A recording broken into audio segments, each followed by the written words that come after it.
여러분 단세의 은혜 많이 받으셨나요? 시온성을 향한 크리스찬의 여행기. 믿음을 가진 우리가 겪는 고민과 아픔에 대해서 잘 표현해주고 있어서 저도 단세 기간 동안 은혜를 참 많이 받았습니다.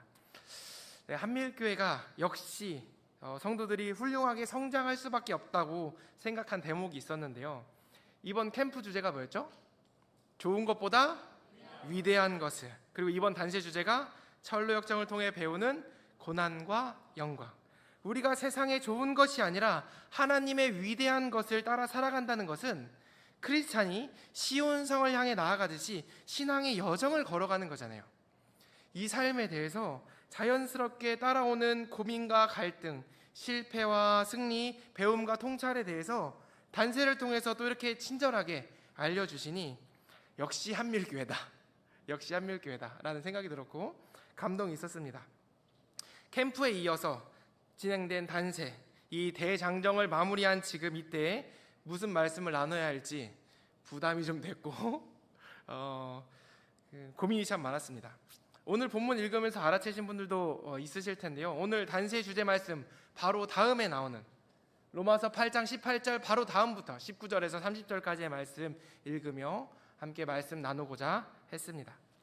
좋은 것보다 위대한 것을 따르는 삶을 사는 자를 통해서 하나님이 원하시는 것, 그러니까 철로 역정, 시온성을 향한 그리스도인의 고난과 영광을 통해 결국 하나님이 우리에게 요구하시는 것, 그건 무엇인가? 하나님은 왜 우리를 세상의 좋은 것 따라 살아가다가 그냥 지옥에 가게 내버려 두지 않으시고 구원하셔서 위대한 것을 따라 이 땅에서 살아가게 하셨는가? 그렇게 나를 위대한 것을 따라 살아가게, 고난을 통과하여 영광에 이르게 하신 이유가 무엇인가? 도대체 그래서 뭘 하자는 것인가? 이 부분을 조금 나누고 싶었습니다. 하나님께서 캠프와 단세를 통해서 우리가 은혜 받고 위대한 삶을 살겠다고 다짐하면 그때부터 우리에게 자, 이제 다 이루었다, 너희가 이제 은혜 받았으니 이제 영광을 누리자, 이제 평안히 살자 라고 하나님 말씀하지 않으시잖아요. 우리의 삶이 여전한 고난이 있고 고통이 있습니다. 주님 다시 오시거나 내가 주님께 가야지 그 평안이 있고 시온성에 도착하는 일이 있는데 우리의 삶은 아직 많이 남았잖아요. 우리 학생부 제가 볼 때마다 너무나 감동이 있는데 살아온 날보다 살아갈 날이 많은데 이 살아갈 날을 통해서 하나님께서 무엇을 이루고자 하시는지, 여러분들의 삶을 통해서 하나님께서 무엇을 이루고자 하시는지 오늘 말씀을 통해 함께 나누고 싶습니다. 여러분, 이 땅에서도 우리가 누릴 영광이 있는 줄 믿습니다. 무슨 영광이냐? 인생은 고난뿐 아니냐? 하나님을 거스르는 세상에서 우리가 하나님의 뜻을 따라 살아간다는 것은 세상의 멸시와 핍박을 견디면서 죽을 때까지 그냥 고난의 길 가는 것 아닌가? 라는 생각이 들기도 하지만 우리 좋으신 하나님은 이 땅에서도 우리에게 하나님의 영광을 누리게 하실 줄 믿습니다. 뭔지 모르겠지만 그냥 좋은 거야, 이게 아니라 우리가 말씀을 열어놓고 그 영광이 무엇인지 함께 살펴왔으면 좋겠습니다. 오늘 말씀 서두에 우리가 사는 세상의 상태를 이렇게 말하고 있습니다. 19절에서 20절 말씀 제가 읽겠습니다. 피조물이 고대하는 바는 하나님의 아들들이 나타나는 것이니 피조물이 허무한데 굴복하는 것은 자기 뜻이 아니요 오직 굴복하게 하시는 이로 말미암음이니라.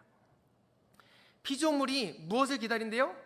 하나님의 아들들이 나타나기를 기다리고 있다라고 말하고 있습니다. 왜냐하면 피조물이 자신의 뜻과 상관없이 허무한데 썩어 없어질 것에 굴복했기 때문이에요. 하나님의 위대한 뜻이 아닌 좋아 보이는 세상의 뜻, 썩어 없어질 것에 대해서 굴복했다는 겁니다. 왜 그렇게 굴복하게 됐죠? 피조물이 원해서 그렇게 굴복한 게 아니에요. 피조물은 하나님의 말씀에 따라 하나님의 영광을 나타내고 싶었는데 누군가가 굴복하게 하시는 이 누군가가 허무한 것을 따라 살아가게 했다는 겁니다. 이 자는 누굴까요? 창세기 3장 17절에 이렇게 이야기합니다. 아담에게 이르시되 내가 내 아내의 말을 듣고 내가 내게 먹지 말라 한 나무의 열매를 먹었은즉 땅은 너로 말미암아 저주를 받고 너는 내 평생에 수고하여야 그 소산을 먹으리라. 땅이 저주를 받은 이유는 뭐예요? 아담이 범죄했기 때문에. 세상이 허무한데 굴복하는 것은 하나님이 만드신 보시기에 좋았더라의 세상이 이렇게 악하고 흉하고 죄로 가득하게 된 것은 무엇 때문이냐면 우리의 죄 때문입니다. 아담의 범죄의 핵심이 무엇인가요? 하나님이 먹지 말라 한 나무의 열매, 선악과를 먹은 것이죠. 선악을 알게 하는 나무의 열매. 열매를 먹기 전에 사람들은 선악을, 아담과 하와는 선악을 무엇으로 구분했을까요? 내가 선악의 기준이 아니에요. 하나님이 악하다 하면 악한 거고 하나님이 선하다 하면 선한 것이었는데, 내가 보기에 좋아 보이는 나무의 열매, 그것이 선하다 생각되어서 하나님의 뜻이 아닌 내 뜻을 따라 그 열매를 따먹게 됐고, 하나님의 통치가 아니라 나의 뜻대로 세상을 통치하며 세상이 허무한데 굴복하게 한 것입니다. 하나님께서 아담과 하와에게 처음에 이렇게 사명을 주셨어요. 창세기 1장 28절에 하나님이 그들에게 복을 주시며 하나님이 그들에게 이르시되 생육하고 번성하여 땅에 충만하라, 땅을 정복하라, 바다의 물고기와 하늘의 새와 땅에 움직이는 모든 생물을 다스리라 하시니라. 세상을 다스리라 말씀하신 그 하나님의 말씀대로 피조물은 사람에게 순종하는 거예요. 하나님의 말씀대로 아담과 하와가 하나님의 뜻대로, 하나님의 그 선하신 뜻대로 피조 세계를 잘 다스렸었습니다. 아담의 역할은 하나님의 뜻대로 하나님이 지으신 피조 세계를 잘 다스리는 것이죠. 그런데 선악과 먹고 어떻게 했다고요? 하나님이 먹으면 죽는다고 했지만 내가 보기에, 내가 생각하기에 그렇지 않은 걸? 내가 하나님같이 되어서 선악을 판단하고 하나님의 뜻이 아닌 내 판단에 맞게 행동하는 것입니다.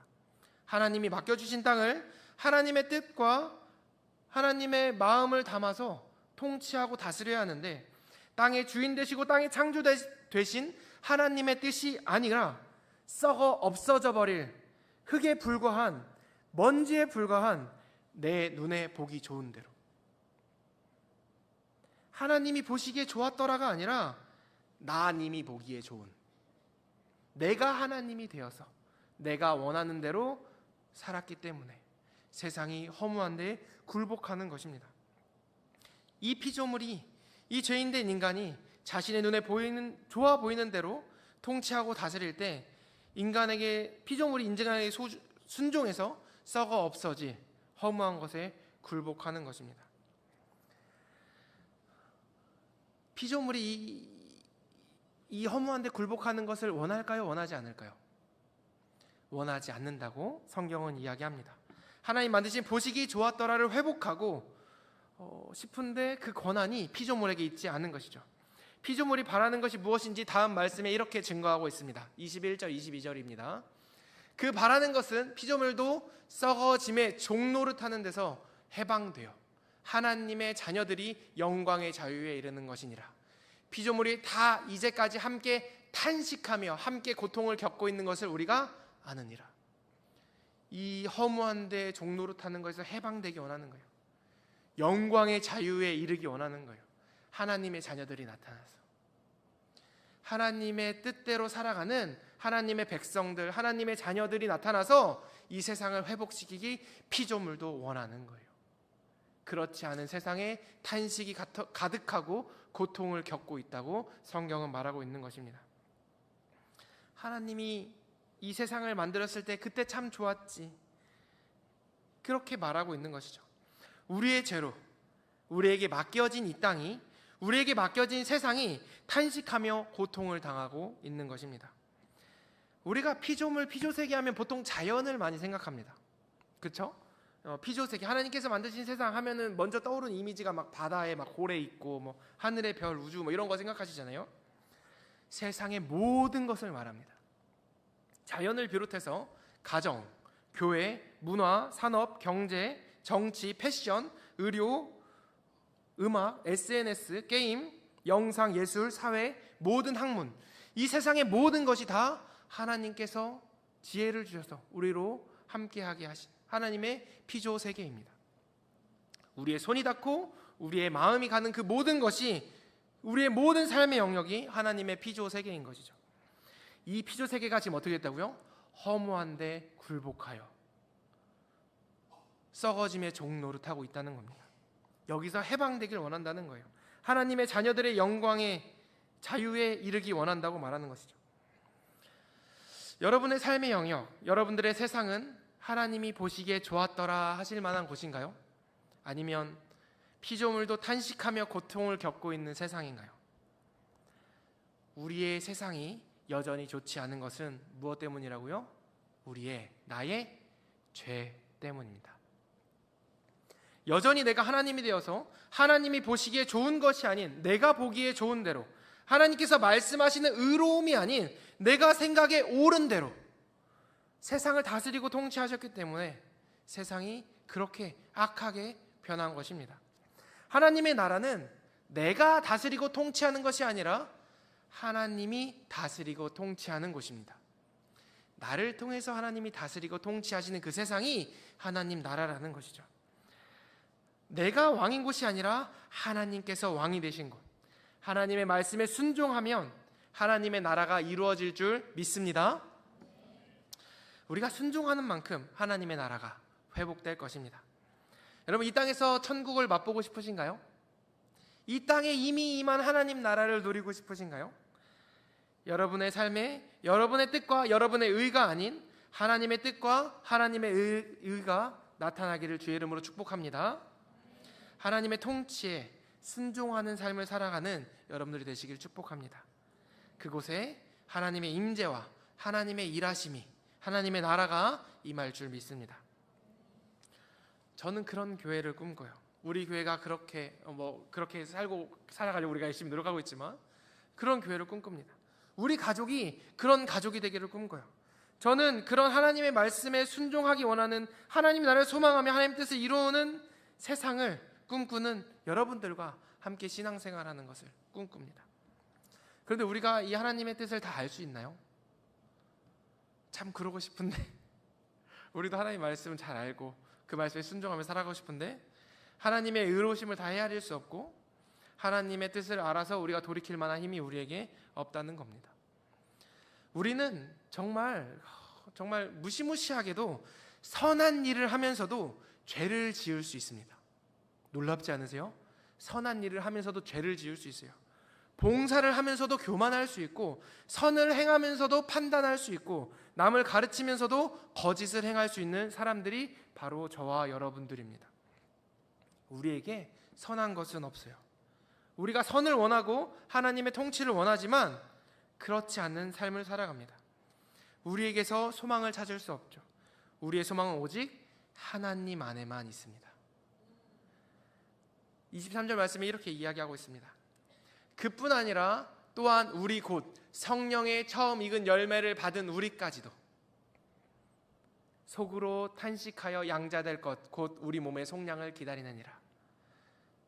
구원받은 은혜, 말씀의 은혜, 캠프의 은혜, 단세의 은혜 받은 우리도 탄식하며 양자될 것, 우리의 몸의 속량을 기다리는 거죠. 누가 속량해 주실 것을? 하나님께서 우리의 삶을 속량해 주실 것을 기다리는 것입니다. 나도 하나님 뜻대로 살고 싶은데 그렇게 안 되는 탄식이 우리 안에 있는 거죠. 나 자신에게 어떠한 기대도 소망도 품을 수 없지만 하나님은 하실 수 있기 때문에 우리는 하나님 안에서 소망을 가질 수 있습니다. 우리가 하나님 안에서 이 소망을 갖는다고 이야기하는데 정말 아이러니하게도 이 소망에도 우리의 죄와 연약함이 드러납니다. 정말 처절한 죄인일 수밖에 없어요. 우리가 하나님을 의지하겠다는 그 소망에도 우리의 죄와 연약함이 드러난다니까요. 인격적인 하나님께 비인격적인 대우를 요구합니다. 비인격적으로 대우해줘도 좋으니 나를 하나님의 뜻으로 채워달라고, 하나님의 뜻을 이루게 해달라고 기도하는 것이죠. 저는 모태신앙입니다. 수많은 수련회와 캠프와 국내외 선교를 다녔어요. 제가 어릴 때 캠프보다 수련회라고 많이 이야기했는데 수련회 가면 은혜를 많이 받죠. 저 중학교 2학년 때 하나님께 서원하고 지금 이 자리에 서 있습니다. 제가 중학교 2학년 때 은혜를 받았으니까 그 은혜를 지금까지 쭉 유지하고 있어서 지금 이 자리에 설 수 있었을까요? 그렇지 않죠. 그렇지 않아요. 수련의 은혜가 그렇게 오래 가지 않았습니다. 다 까먹어버리기 일쑤예요. 그렇지 않은 사람들이 가끔 있는데, 금요 예배에 나오는 우리 학생들 볼 때마다 제 마음에 감동이 있는 것은, 올해 캠프가 아니라 작년 캠프 이후에 지금 계속 나오고 있다고 얘기를 들었습니다.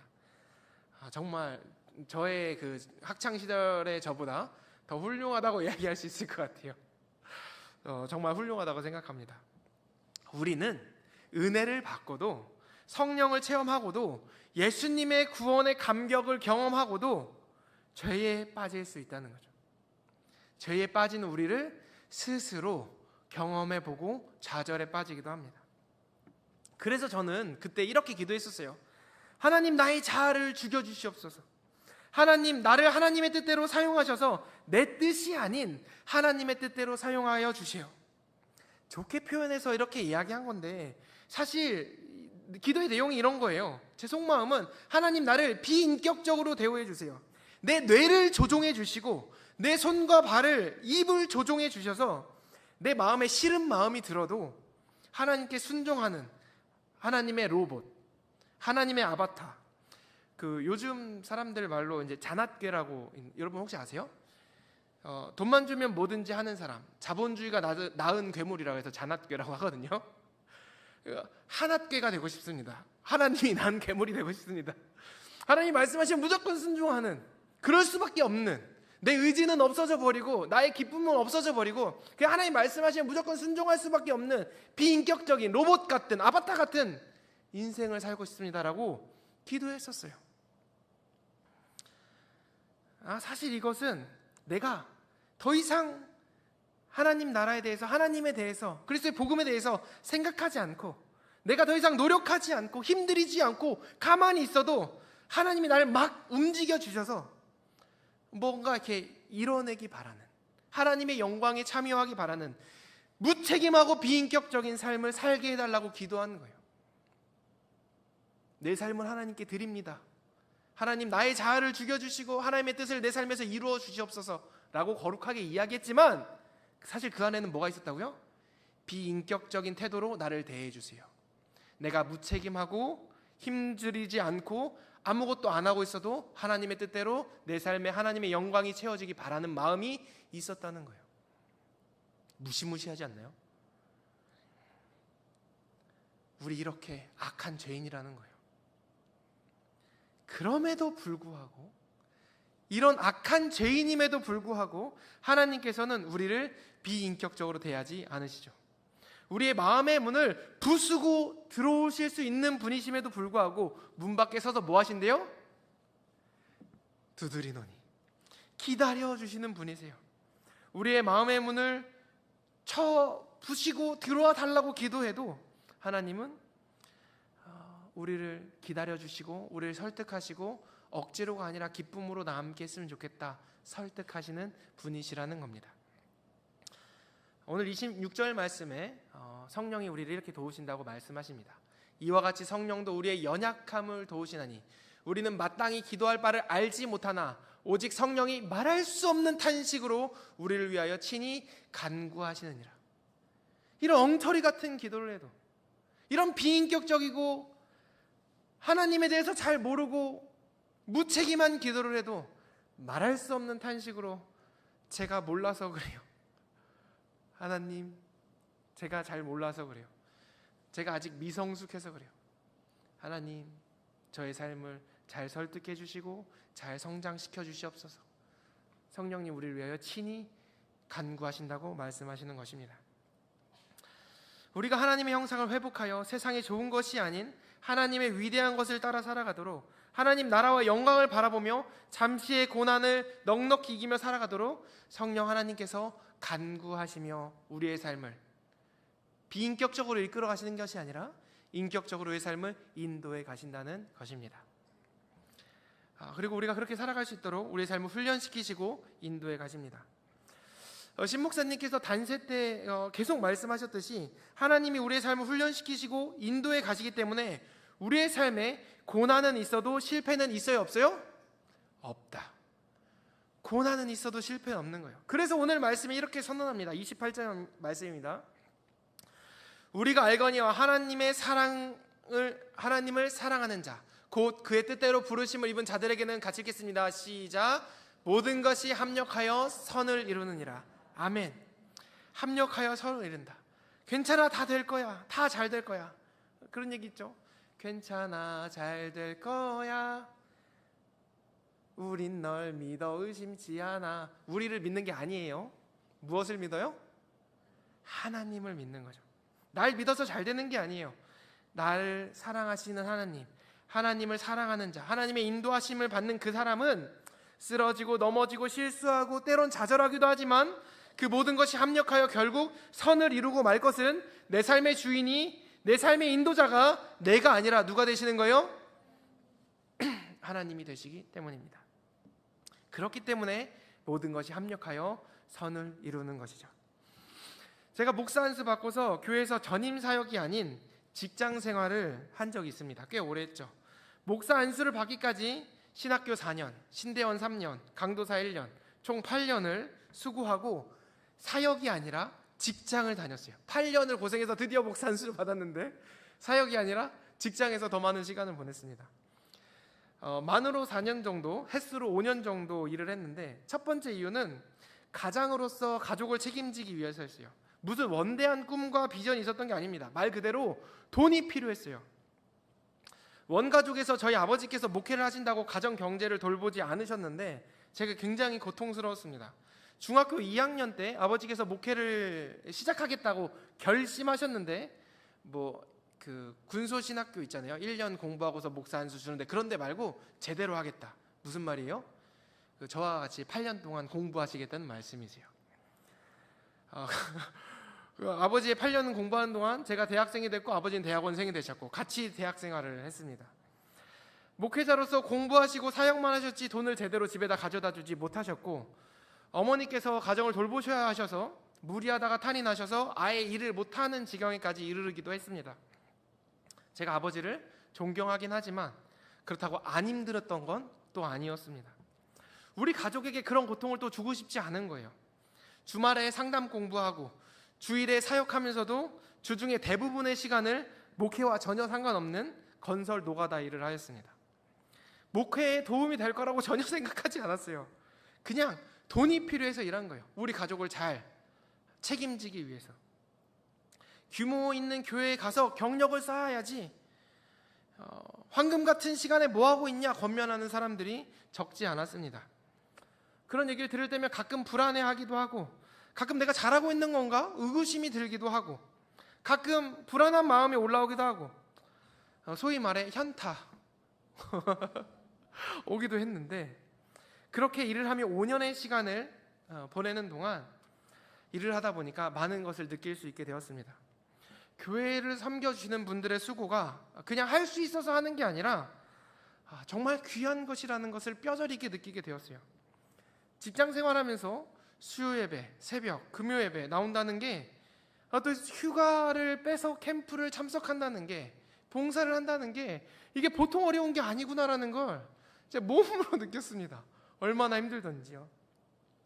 이번 전교인 캠프 때 휴가 내고 온 청년이 있었는데 웃으면서 이렇게 말하더라고요. 전 이제 아파도 안 돼요. 올해 남은 휴가가 이제 없기 때문에 이제 아파도 안 되는 말이 무슨 말인지 알겠는 거예요.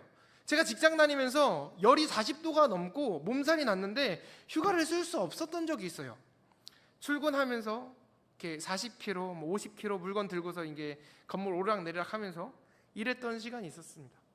그때 생각이 나더라고요. 참 귀하다. 너의 그 마음이 너무 귀하다. 멋지다. 훌륭하다. 그런 마음이 들었습니다. 살아남기 위해 목사 안수를 받고도 사역과 전혀 상관없는 직장 생활을 꽤 오래 했는데, 그것이 성도님의 말을 머리가 아닌 마음으로 이해하고 삶으로 느끼게 하였던 시간이었습니다. 내가 하려고 해서 한 게 아니라 살아남기 위해서 어쩔 수 없이 요셉이 애굽에 팔려간 것처럼 내가 세상에 팔려갔다는 느낌을 받으면서 했던 그 직장 생활, 하나님은 그 시간을 결국 선으로 바꾸셔서 모든 것이 합력하여 선을 이루었다. 선을 이루느니라, 이 말씀이 내 삶에 이루어지는 것을 경험하게 하신 거예요. 하나님께서 우리의 삶을 인도하신다면 어떤 고통과 슬픔과 좌절, 번민의 시간이 온다 해도 결국 선을 이룰 줄 믿습니다. 우리의 모든 고통과 실패까지도 선으로 이루셔서 하나님께서 결국 뭘 하고 싶으신 것이냐, 우리의 모든 인생을 통틀어서 우리를 선하게 이끄셔서 결국 하나님 뭐 하고 싶으신 것이냐. 그래서 우리 죽여서 하나님 나라의 영광의 별로 삼으시려고 하는 게 아니라 이 땅에서 뭔가 하고 싶으신 게 있으신 거예요. 29절 말씀 제가 읽겠습니다. 하나님이 미리 아신 자들을 또한 그 아들의 형상을 뭐 하기 위해서? 본받게 하기 위해 미리 정하셨으니 이는 그로 많은 형제 중에서 맏아들이 되게 하려 하십니다. 하나님의 택함을 받은 사람들, 하나님이 미리 하신 그들, 그 아들의 형상을 본받게 하시겠다 말씀하시는 거예요. 그 아들 예수 그리스도를 닮은 자로 만드시겠다는 거예요. 우리를 선으로 이끄셔서 우리의 모든 고통과 아픔과 슬픔과 우리의 모든 시간들을 다 선으로 이끄셔서 우리의 넘어짐과 실수까지도 다 선으로 엮으셔서 결국 뭐 하시겠다는 거예요? 예수 그리스도 닮은 사람 만들고 말겠다 말씀하시는 겁니다. 지금 우리가 예수님의 형상을 조금 닮은 사람도 있고 많이 닮은 사람도 있고 하겠지만 우리 다 같이 뭐 하고 있는 중이에요? 예수 그리스도 형상을 닮아가고 있는 과정 중에 있는 줄 믿습니다. 결국 하나님의 손에 이끌려 그리스도의 장성한 분량에 이를 줄 믿습니다. 물론 그리스도의 장성한 분량에 이르기까지 훈련이 필요할 거예요.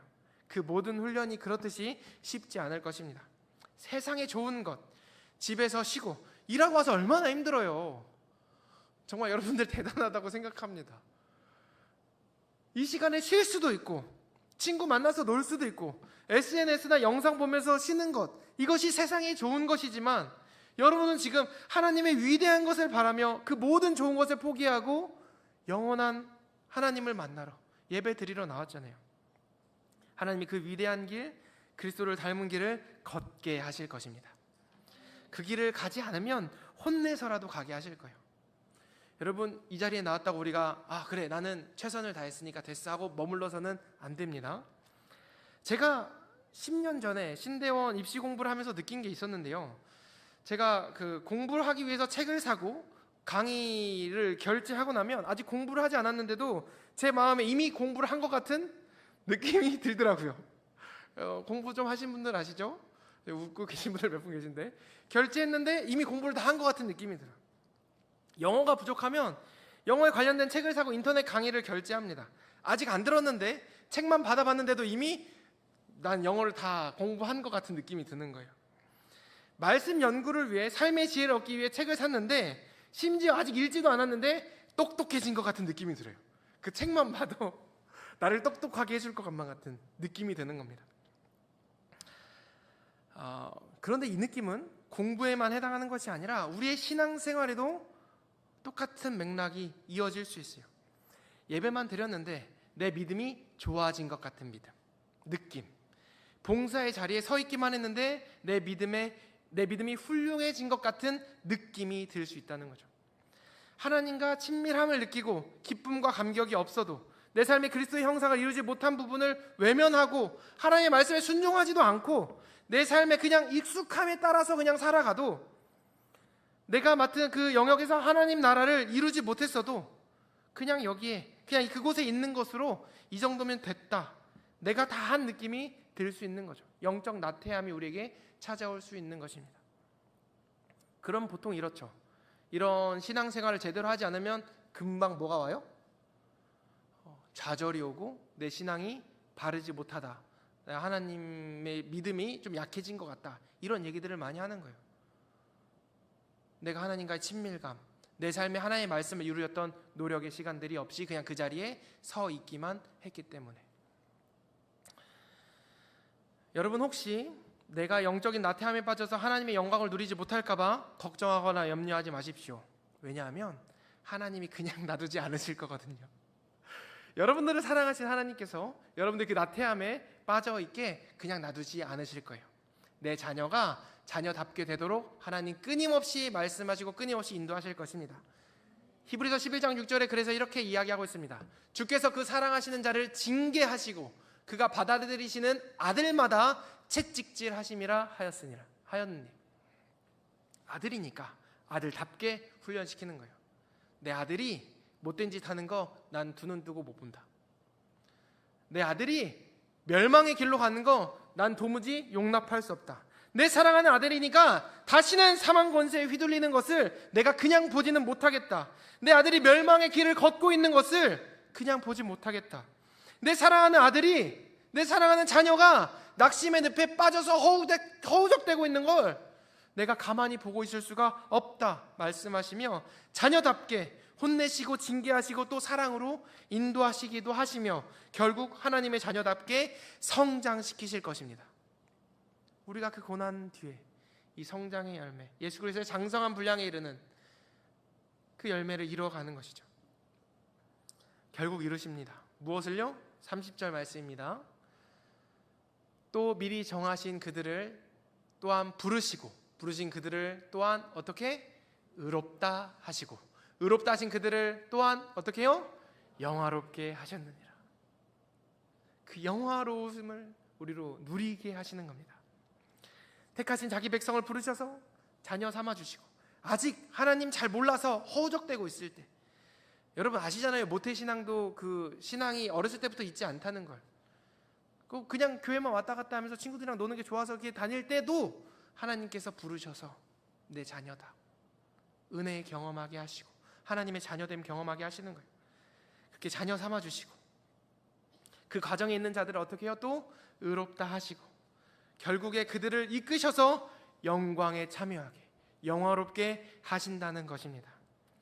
좋은 것보다 위대한 것을 선택한 우리를, 시온성 천국을 향해 여행길에 올라선 우리를,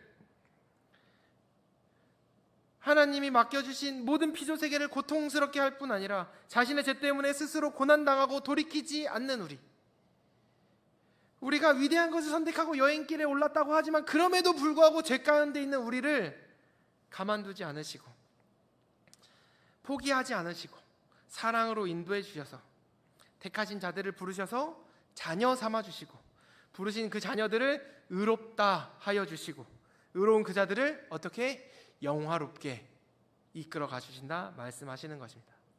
그러면 우리 삶에 하나님의 통치가 이루어지는 거예요. 내 삶에 하나님의 뜻이 이루어져서 하나님의 평강과 기쁨이 임하기 시작하고 내 삶의 영역에 하나님이 나에게 맡겨주신 피조세계가 회복되는 일이 경험하게 되는 겁니다. 그것이 한 번의 확이 아니라 점진적으로 순종해 가는 만큼, 성숙하고 성장해 가는 만큼 하나님이 영화롭게 하시는 하나님의 자녀인 여러분들로 인해서 우리가 섬기는 이 교회의 구석구석에 하나님의 뜻이 이루어지기를 소망합니다. 하나님이 영화롭게 하시는 하나님의 자녀인 여러분들로 인하여 여러분들의 가정에 하나님의 사랑의 돌보심이 항상 머물기를 소망합니다. 하나님이 영화롭게 하시는 하나님의 자녀인 여러분들로 인하여 여러분들의 직장과 학교가 공의와 사랑으로 가득 차기를 소망합니다. 하나님이 영화롭게 하시는 하나님의 자녀인 여러분들의 개인의 방과 여러분들의 PC와 여러분들의 핸드폰이, 여러분 유튜브 알고리즘이 하나님의 거룩하심을 나타내기를 축복합니다. 하나님이 영화롭게 하시는 하나님의 자녀인 여러분들의 시간과 재정이, 그곳에 시간과 재정에 하나님의 뜻이 선포되기를 주의 이름으로 축복합니다. 그렇게 이 땅에 이미 임한 하나님의 나라를 누리는 여러분들의 삶이 되기를, 또 그런 여러분들을 보면서 세상이 여러분들을 통해서 하나님 나라를 경험하기를 소망합니다. 세상이 여러분들을 통해서 하나님을 볼 거예요. 세상이 여러분들을 통해서 하나님 나라가 어떤 것인지 경험하게 될 거예요. 세상이 여러분들을 통해서 하나님의 사랑을 경험하게 될 거예요. 세상이 여러분들을 통해서 하나님의 은혜의 해를 맛보게 될 거예요. 너무 멋지지 않나요? 하나님의 나라를 살아가게 되는 겁니다. 여러분, 은혜 받았다고 인생이 한 번에 바뀌지 않죠. 여전히 죄의 뿌리가 남아있을 것이고 죄인의 사고방식, 내가 하나님이 되고 내가 선악을 판단하는 그 모습, 하나님의 말씀까지도 내가 읽어보고 그렇다 생각되면 순종하고 그렇지 않으면 휙 넘겨버리는 그런 일이 우리 안에 여전히 남아있을 수 있습니다. 이때 사단이 우리를 정죄합니다. 그 정죄에 넘어가지 마시고 이미 용서하시고 승리하신 하나님께 나의 연약함을 아뢰고 주 뜻 알기를, 기쁨으로 내 의지를 들여서 순종의 삶을 살겠다고 기도하며 성령의 인도하심을 구하는 여러분들 되시기를 주의 이름으로 축복합니다. 넘어진 그 자리에서 하나님을 의지함으로 성장하고 성숙한 길, 그리스도의 장성한 분량에 이르는 길을 걷게 되는 것이죠. 로마서 5장 20절에 이렇게 이야기합니다. 죄가 더한 곳에 은혜가 더욱 넘쳤나니.